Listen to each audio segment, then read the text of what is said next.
on, babies.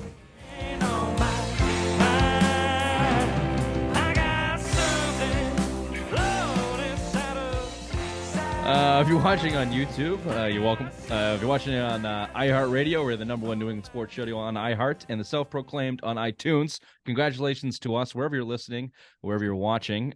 Rate, subscribe, review, tell your friends, tell your mothers, and tell them about Dubby Energy Drink. That's Dubby.gg. That's where you want to go on the old interwebs. Get yourself, what is it? 50% off. Thank you. 15% all orders. off.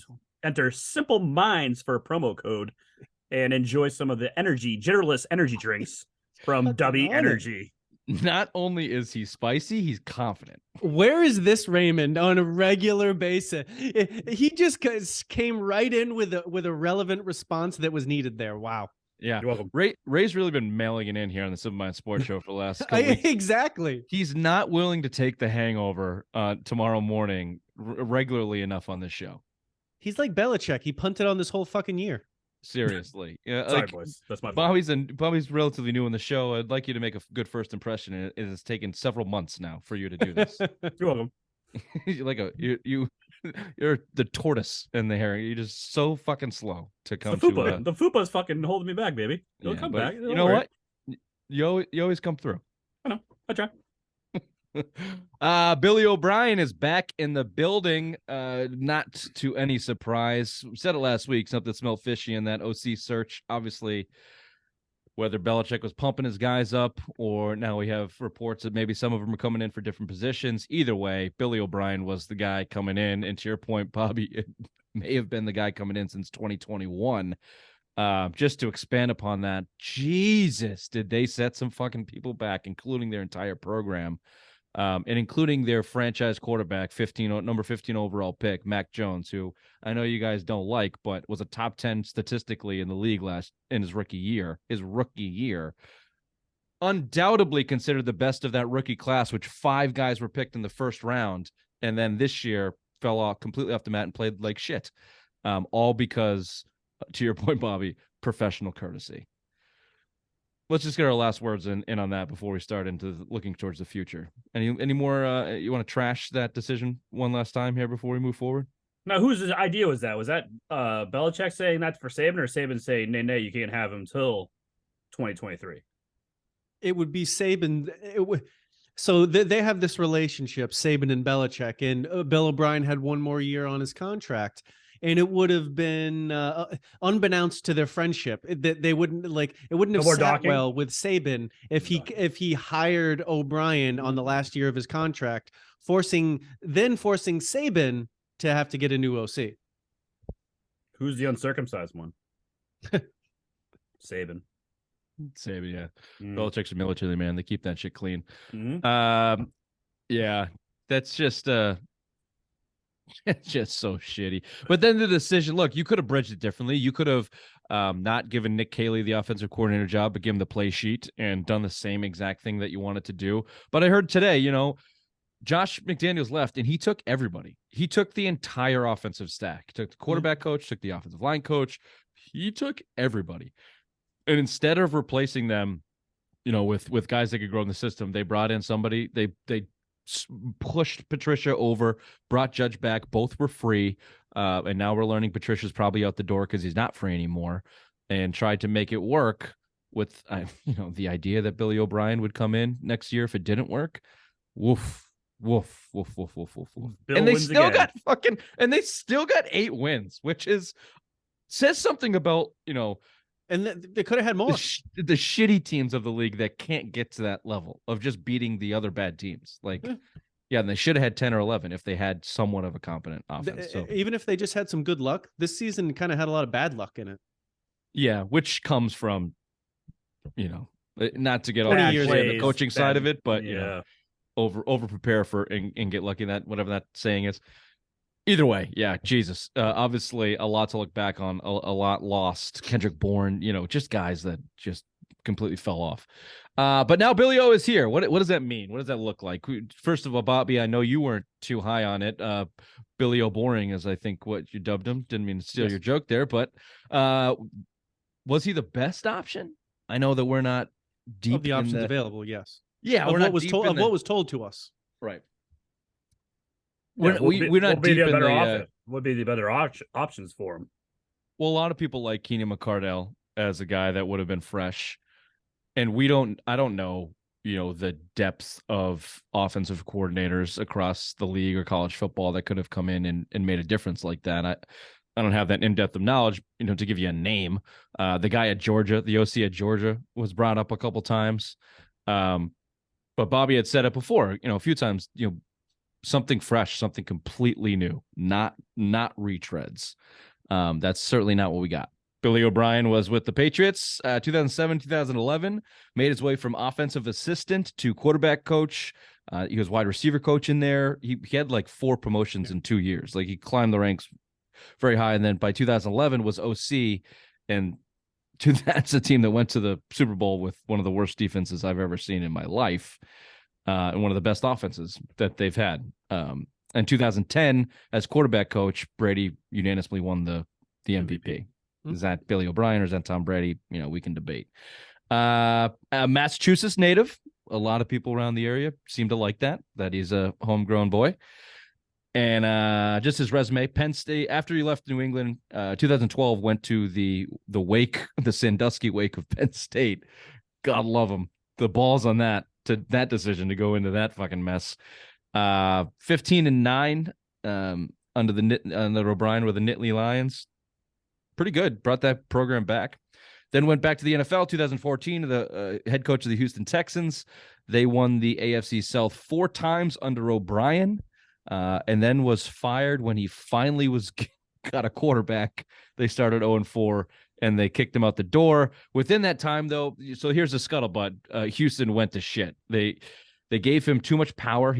There's reports they didn't really want it. He didn't really want the decision-making power in terms of personnel. When he got it, he brought in that freaking Catholic snake, Jack Easterby, who slithered his way all the way through the organization to the point where he was, consulting on the Deshaun Watson diddling charges and stuff, and just some wild. There's got to be a 30 for 30 on that coming, Ray. Like, well, that'd be nice. The Texans just do that's things gonna be like in a weird X-rated. way. That's X-rated. But also, can I make a point real quick? When he was in Houston, hold on, is this doing anything for you?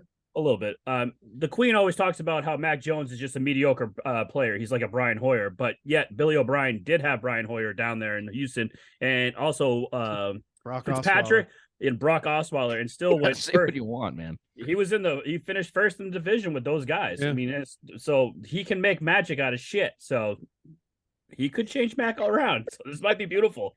This might be.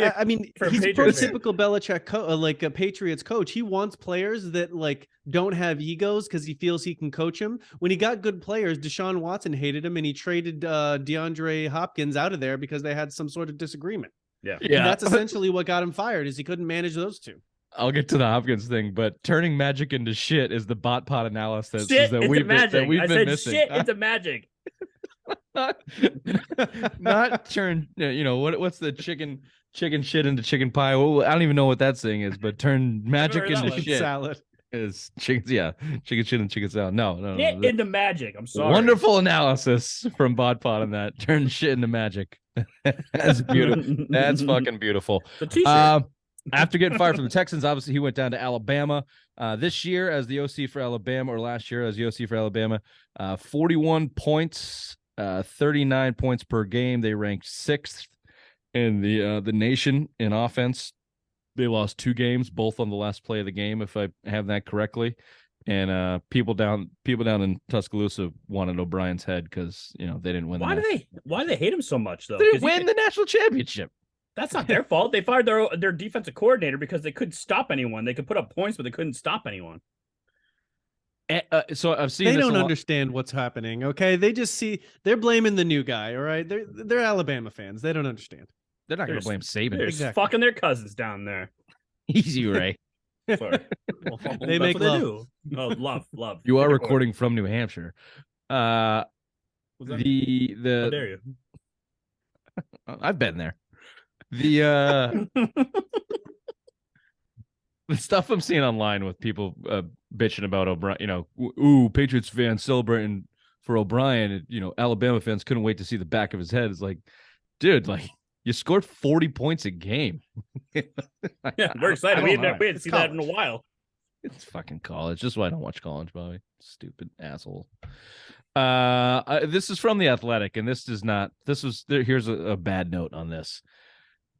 Quote, the way Belichick looks at it, the Patriots don't need someone to completely overhaul the offense as an outsider might. They need someone to run a sound unit and cut down on penalties, turnovers, and 3-and-outs.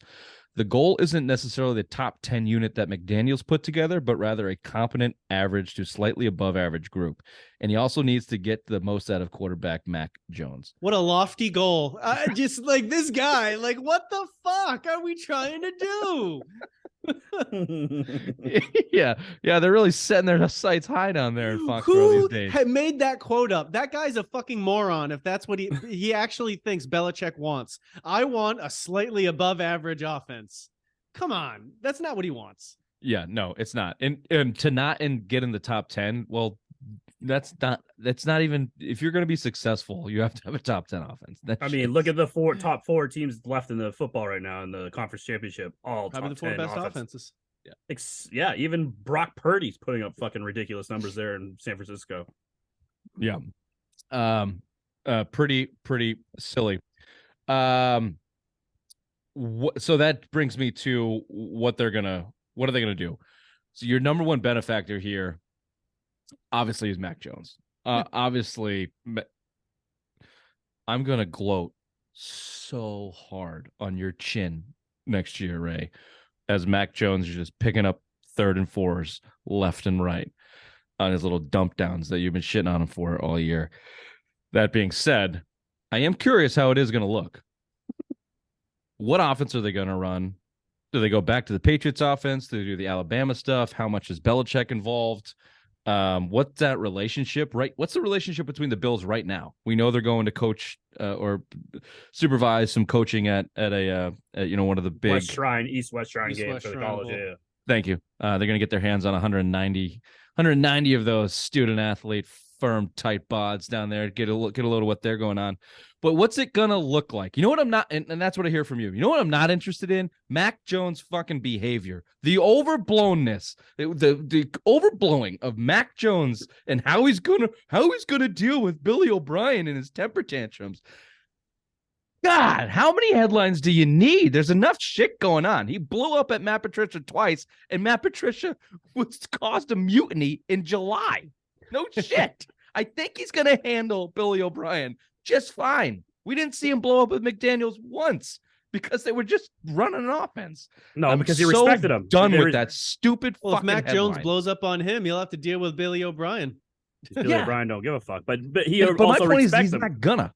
And if he's going to, it's going to be some type of competitive, like, come on, like, not like, fuck you, Matt Patricia, you fat, ugly slob. You don't know what you're doing. That's not going to happen. It's just not going to happen. No, he respects him. That's the thing. He respects Bill O'Brien. No one respects Matt Patricia. I think it's going to get along just great. And what you were saying about the offense, it's time to get Mac Jones involved. What does he want to run? What is he comfortable with? If he's going to be the quarterback moving forward, get him in the quarterback and Billy O'Brien. Talk about it. What's comfortable? What do you like? What kind of offense do you want to run? So we can put that into the game plan. Like, it needs to be kind of that instead of just Matt Patricia saying, this is what we're running. This stupid fucking offense that I don't know. Run and just do it. You know, it has to be a cohesive unit now. And I think Mac Jones, with the quote saying, I'm very excited to be, he's back. So let's see what happens now. What do you think, Bobby? You're the college football guy. A little bit of this. Obviously, we know what the Patriots offense looks like or had looked like under McDaniels and Brady. You got the fullback, you got the power run, you got the short intermediate passes, a lot of motion, blah, blah, blah. In Alabama, they run a little bit more spread. Obviously, the college game is much different. I've heard a lot of pro football guys, New England guys, talk about this, that Mac Jones thrives in that 8 to 10 yard kind of window. The offenses I just described, that's where they live. Matt Patricia's offense was boom or bust, which none of it kind of talked to each other there. So you have to think that with this addition and Bill O'Brien and Mac already having a little bit of a relationship from Alabama, that they'd go back to somewhat of a hybrid of those offenses. Yeah, I think their relationship's a little overblown. O'Brien got in when Mac was coming out, So like they crossed paths. And I don't even care. Bill O'Brien's college offensive coordinator experience is pointless. I mean, they basically either ran power runs in the SEC or they spread it out and passed it. Like it's irrelevant, but like he has legitimate NFL experience as a head coach and obviously with the Patriots. What I think is going to be good is he's no nonsense. It's going to be cleaned up. There will be less penalties. There won't be like these routes that like make no fucking sense. Like everything will be tight. There won't be plays that make no sense. Like everything, there'll be a cohesive unit plan. Whatever that is, whatever they decide it to be, it'll be cohesive and it'll work. And like, just to go back to that dumbass quote, like there will be less 3-and-outs and there will be less penalties. Like those things will happen. Whatever they decide to do, it's like it's almost irrelevant because it will just get cleaned up. Yeah, and it'll evolve. And to your point, they'll talk to the quarterback and understand what he does well and coach him to the point of what he does well, which pressure's on, Mac. You know, you can take better than he was his rookie year. You can take the C right off my chest this year if he comes out and sucks, because I'll come out and admit that he sucks. What the fuck C do you have? Captain of the Mac Jones fan club. Oh, I thought it was Captain Cunt. Go on. That would be CC. So pressure's on him. Pressure's on Mac. Pressure's on. You know what? The pressure's not on O'Brien. That bar is so low. First time he doesn't go 3-and-out, it's gonna be like. Yeah. That fucking stadium's gonna erupt. Yeah, exciting football. Like you're not gonna fall asleep. Remember how many times we? But you know what that dick's gonna do when he first gets in the building? He's gonna fucking destroy Zappy. He's like, Zappy, I saw your fucking film for those 2 games. You fucking suck. And he's gonna crush him and make Mac feel better. Yeah, I've seen a lot of film in this league, boy. You ain't gonna make it. Sit down. Take that chode of a quarterback and get him out of here. Yeah, your arms look like my on a Tuesday night at Irene's. Fuck out of here. Getting to work. They have not wasted any time. Patriots, I'm talking about, obviously, they brought Adrian Clem back in for a second interview. A lot of talk about him coming in as the O-line coach. Doug Marone's name is being passed around. He has been O'Brien's O-line coach in the past. Quarterback coach Nick Caley's name is getting thrown around. If he's going to stick in the building, reports are he's not going to the Jets, so you have to think he's getting a promotion. So he's gone from assistant to wide receivers to tight ends, and the next evolution would be quarterbacks. I don't know what we feel about that. I know nothing about Nick Caley other than the fact that his name's been thrown around as the only. I'm underwhelmed. Left. I mean, our tight ends don't perform particularly well, and our wide receivers haven't performed particularly well. So. Another point that I heard, Billy O'Brien 2011, then offense, 2 tight end offense that they got, obviously. Hernandez and Gronk. I know. Hernandez, certainly Jonnu Smith and Hunter Henry, and not those 2. R.I.P. But look, he's just, like, to your point, Bobby, he's a professional coach that's going to come in and get more out of the guys that are there. I would expect to see something along the lines of what we saw from McDaniel's offense. And let's see if Mac Jones, year 3 in the league, is better than he was as a rookie. If that's the case, you got a top 10 offense, you got a playoff team, period, in my book. Yes.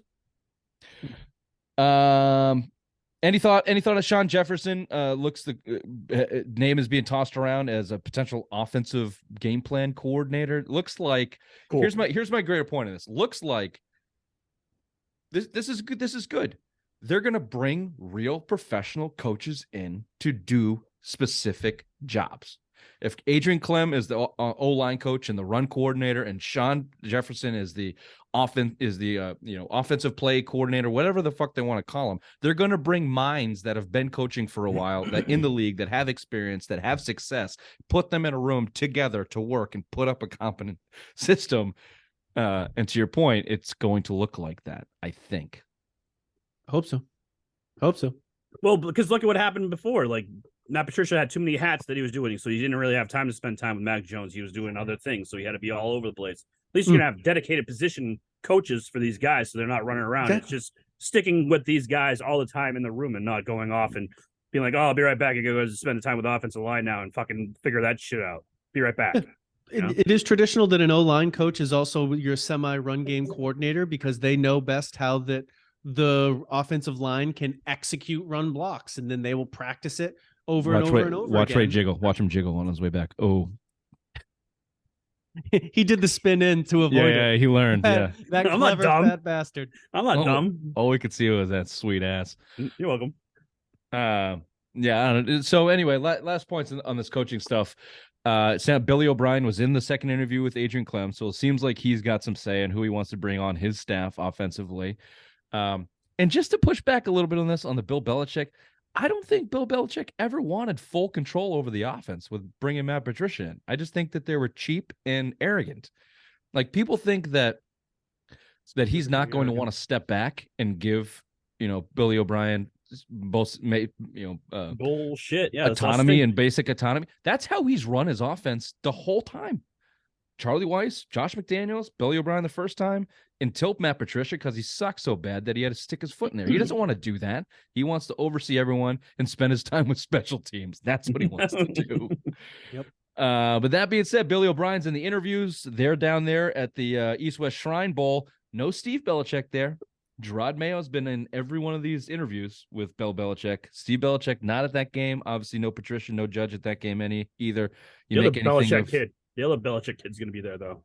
Brian. You make anything of Gerard Mayo getting the promotion and Steve Belichick not being around at this game? Nope. Have they come out and said what this promotion is, other than being Belichick's lapdog? Isn't he assistant coach? I don't know what the title is, but he has been deemed the next in line if something were to happen. Break glass in case of emergency, the same way McDaniels was when they brought him back from Indy. So assistant coach, whatever that is, assistant to the regional manager. The assistant head coach. The last time that they actually had someone with that assistant head coach title, it was Scarnecchia. He actually had that title. Wow, that's good knowledge. We only know Scarnecchia as an offensive line coach, but you got to imagine he was there for so long and so good at what he did. He probably had his hands in a lot of the cookie jars. Well, he was like their senior most coach on the staff. So I think it was more just like, if anything happened with Bill, he had to step away. He would be the one to come to the podium and like talk on things as he needed to. And obviously he was just a respected figure in the building. No shit. He was fucking 80 years old. Of course he's going to be respected. And he yelled at 350-pound men for a living. Mm-hmm. Okay, two rumor mills here. DeAndre Hopkins, we mentioned at the top. A lot of people think that deal is dead. If you're interested in DeAndre Hopkins because Billy O'Brien traded him, just a little news. That, from what I'm hearing now, more and more, DeAndre Hopkins got traded because he was due for a big-ass deal, and the owner didn't want to pay him. So Billy sent him out the door. Yeah. Probably didn't want to. And regardless, how many times have we seen these relationships quote unquote patched up after they said that they would never have? No one gives a shit. Just where's the money? What's the situation? If the Patriots gave him some money, he wouldn't give a shit. No one gives a shit. Rumor right now. Wait. The rumor is that Patriots and Ravens are the two teams that are in on him. The only two teams in the NFL that are. I'm going to tell you right now. Pass. If it's a third, anything more than a third round pick, I'm out. But a third round pick for DeAndre Hopkins, or Jacoby Myers. DeAndre Hopkins. DeAndre Hopkins all day.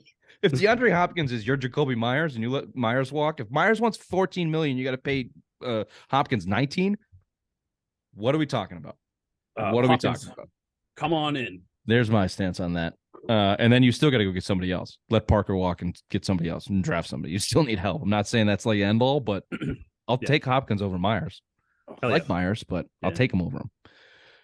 Last rumor mill here on the Patriots before we move on. Jalen Ramsey on the trade block. Raymond, I told you in August what this team needed was a number one cornerback and they could go places. They've done it before. Now, not this. So Akib, distressed asset from Tampa, took him a 4th round pick to get him. But then they went out and gave Stephon Gilmore the highest cornerback salary in the history of the league. $575, I think. Yep. Biggest contract they ever put out there. I don't put anything past them. If they deem Jalen Ramsey as good as Revis, Akib, he's only 27 years old. They'll do the deal. Yeah, they'll do the deal, and I would. I want that more than anything else in the world right now. Give me, and I said that in a Simple Mind Sports blog that I did. Yeah. You said this. You've been saying this. You need a number one corner. Go out there and get Jalen Ramsey. You will be the top 5 defense for sure. There won't be any asterisk near that. I'll let you go on this. I'll let you go on this, Bobby. But what it does to that defense, and we thought it was overrated all year long, and it probably was. It takes your opportunistic defense against bad quarterbacks and turns it into a legitimate winning operation. Like you would have won probably 2 more games if you had a legitimate number 1 cornerback. Fuck yeah. And I think and that's not just the league. I think that's a Bill Belichick thing. I think that's a Belichick defense thing. Well, it's tradition. It's 100%. I agree. 100. I think that there's little risk in doing that move. Whatever it is that is given up, I think tradition shows you put that player in, and then I think the games against the Bills and the games against the Vikings look a lot different. I think that it shades the coverage. It looks a whole lot different. And I would be over Ramsey or Hopkins. I think 100%. Obviously, I go Ramsey. I'm not big on Hopkins. But if it's between Ramsey and an actual like a 27-year-old younger true number 1 than receiver, then I want the receiver because I still think that the defense is good enough to compete, and we're making it up on the other end. But Jalen, 100%, that would make the defense. Either way, you're exact type of corner they want because he's big and physical. You're probably talking a 1st-round pick, and this year's 1st-round pick, if the Patriots are smart, they'd spend it on a left tackle. Can you get that left tackle in the 2nd round and bring Jalen Ramsey in the 1st? Tackle? No, you can't get a tackle in the 2nd round. Can you go buy Orlando Brown? You could sign him in the 1st round, sign him in free agency, but traditionally you can't draft a left tackle past 1st round. All right, let's save that for another day as the draft comes forward. But man, that'd be fun. That would be fun. And the Bills are ripe for the taking. God, the Bills are ripe for the taking.